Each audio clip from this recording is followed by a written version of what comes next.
they have handled stuff, no thanks, said Fury via social media. He also stated, I'll go elsewhere, take my money and my business to somewhere that appreciates it.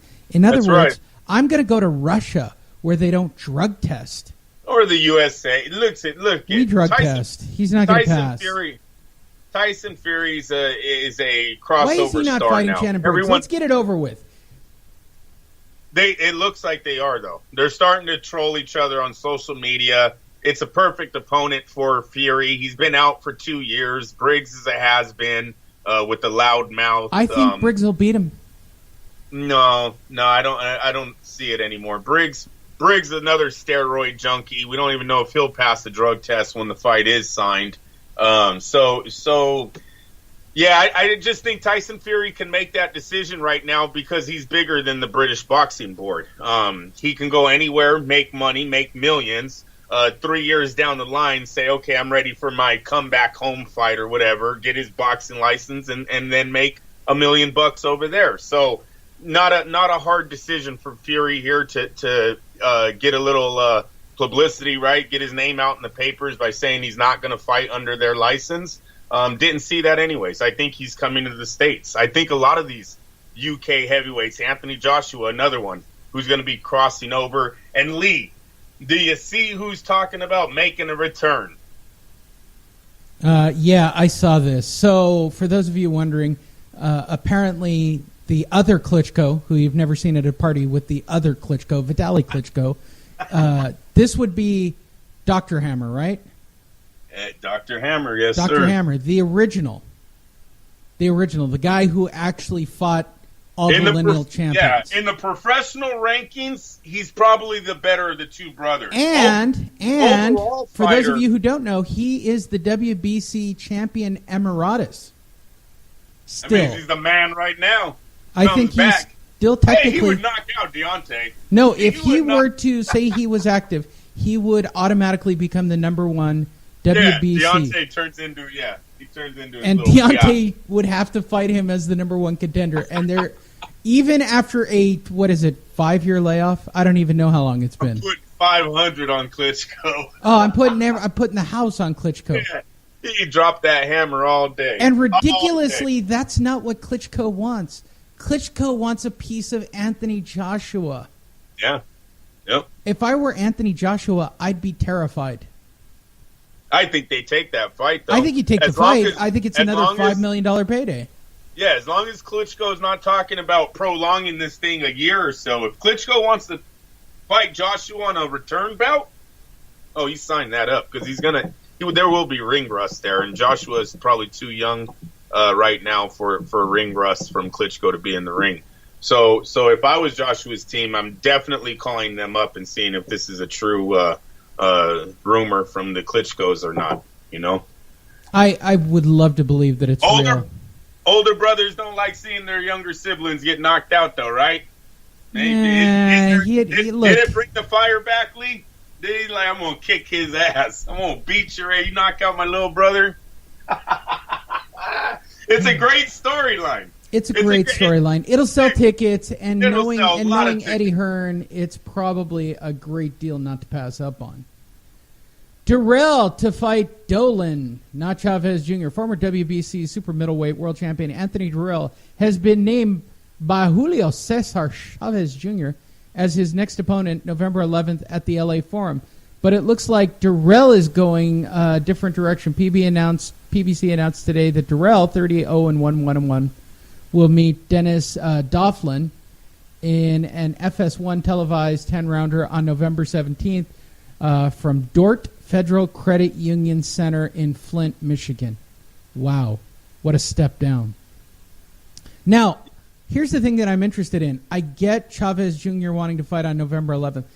Top Rank's got a fight card going off on November 11th in Fresno on ESPN.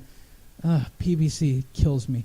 The bout is the homecoming for Durrell, who was born and raised in Flint, along with his brother and top contender. Andre Doughlin has fought a lot of good fighters, and I respect him, but he's standing in the way of my title shot, said Durrell. This is a chance for me to showcase my skills. I hate it when they use the word showcase.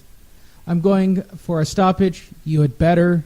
I think I'm going to get it in the middle rounds. I want to put on a great performance. and give my fans something to see.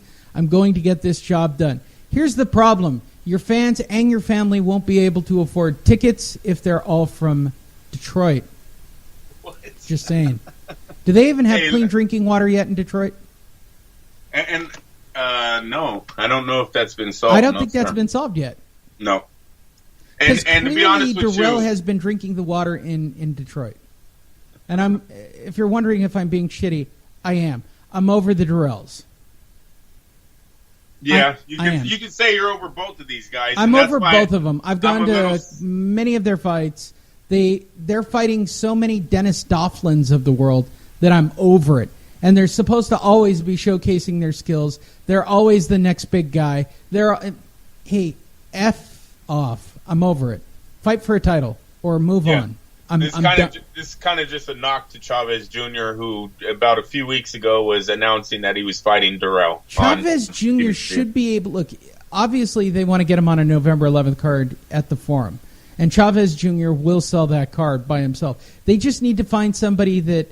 Will he still, Lee? You think he still is a ticket seller? You just need somebody to beat his ass. Yeah. Look, I get that Chavez Jr. wants a big name. But nobody's going to care about Darrell beating his ass. He needs, a real Mexican fighter to come and beat his ass again. Yeah, and no, to be honest with you, I thought Chavez would have been the favorite in that fight. Probably. Chavez at the Forum, bigger. Probably. Yeah, he's bigger. Darrell doesn't have a big punch to stop Chavez. I like race. I like racial tension for a fight. Racial tension? I don't know about that, but I'm just really? saying, Lee. A black guy and a Mexican fighting just around South Central Los Angeles. Oh my really? Whatever. I would flat out guarantee if this fight's for real, Andrew. I mean, we're not talking about gang members. Listen, if this fight is for real, okay. Maybe he goes in a prison. I guarantee they're going to get a black fight. The PBC plays the race card in every single one of their fights. There's no race card there. I don't agree with that one. No, I don't see that. So no. You don't know how to book an LA fight. Like I said, Lee, if you can think of a fight in LA where a race riot between blacks and Mexicans actually broke out, then I'd agree with you. They're not going to break out. I'm just telling you to sell seats. Well, yeah, maybe. I don't know. I've never looked at it. That's selling boxing. I mean, if you really... Most of the time, the Latin and the African-American, the Mexican-American, Latin-American, however you guys want to put it, and the African-American are the two better fighters in the division, though. So there's really not a race card. You have to go there. Typically saying, Lee, that's just how it goes. Most of the time in the recent past, the white guy really isn't a top contender, right? He's just a white guy. And the white guys just buy the ticket because they think he's going to win, right? Peter McNeely, right? Pete McMee. Look, if you can find a white guy, you got to find a white guy. Yeah. Because white guys, one, draw money. Two, they get an ass beating in boxing. Like, historically speaking, real white guys take an ass beating to Mexicans. Yeah, so you know what it is. Woo! Mexican boxers just whoop the white ass. Chavez Jr. should be having an announcement here. Look, there's a reason why they pulled out of this fight. I don't think it's because Andre Darrell didn't want to make money, because we all know these guys like making money, and Chavez would have made him way more money than whoever the fuck they replaced him with, 20-5.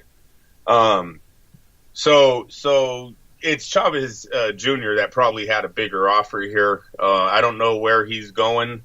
Maybe an Adonis Stevenson. I'm hearing Stevenson is trying to seal the fight up with Alvarez, but that's a fight that doesn't make money, and that's usually not the Al Heyman way for some of his bigger named opponents, like an Adonis Stevenson. They stay away from those high risk, low reward fights. So maybe it's a Chavez Jr. Stevenson fight going down in Canada, maybe announced soon. But we'll see. But obviously his fight got torn away, Lee. Andrew. What? Did you know now's a great time to go to Las Vegas? Prices have never been this low. I can't imagine what's happened there to cause that. If you are a fan of Las Vegas, go to Las Vegas. Don't just type in. I understand because Bobby's there. I have a joke in the chamber about said event, and I asked him, and he said, too soon. And so I have not told the joke. I am waiting patiently. But trust me, you and I both know that's a lot of white people, and so I'm sure I've got lots of jokes just waiting to happen about a white shooter shooting up white people in Las Vegas. We have no motive yet. I'm literally like dying to start. I get that it's too soon, and people like I know people who actually got shot at the event. Like I know, I'm directly related to one of the people who died. Like it's not 10 degrees of separation. It's a cup. Like it's close. Oh, sorry to hear that. Yeah, I'm sorry to hear that, and that's why we don't joke about it. I'm glad I. You know, I joke about everything, Andrew. Ah, jeez. But not on this show. Not today. Still too soon. I'll ask. And when Bobby says, "Okay, it's been long enough," you know, it's like 9/11. You have to wait. It's crazy. Yeah. Right? No, it's sad.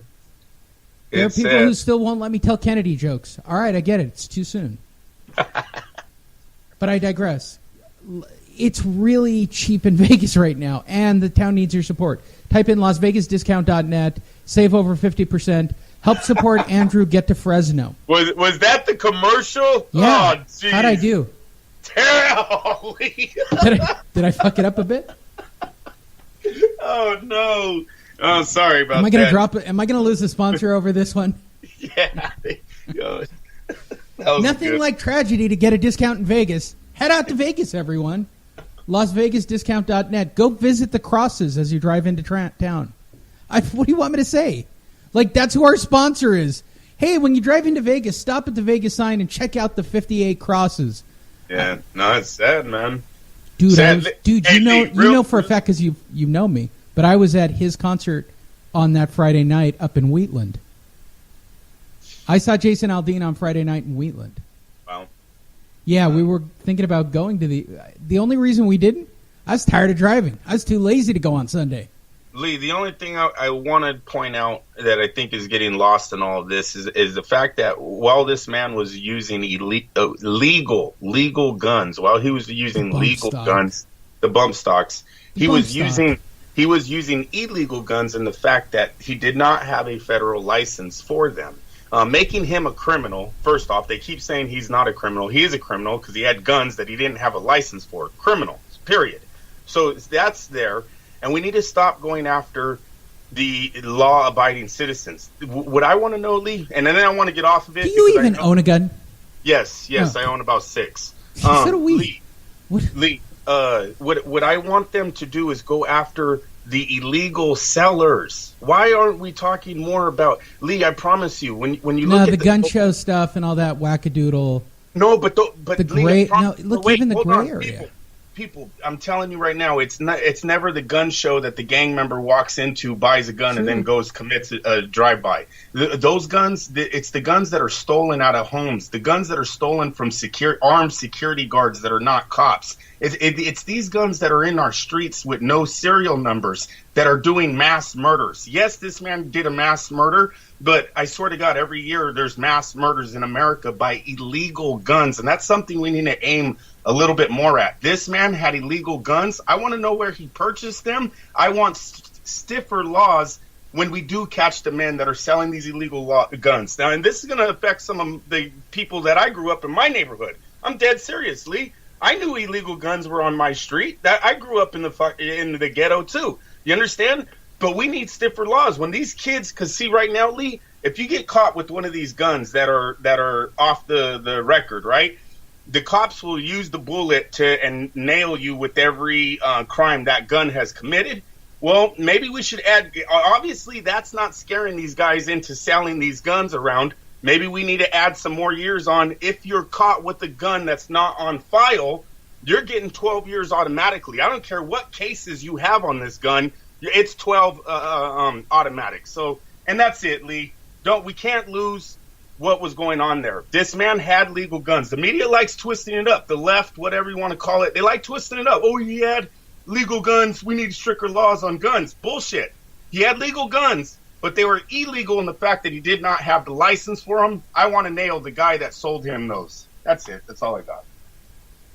So go to Vegas, LasVegasDiscount.net.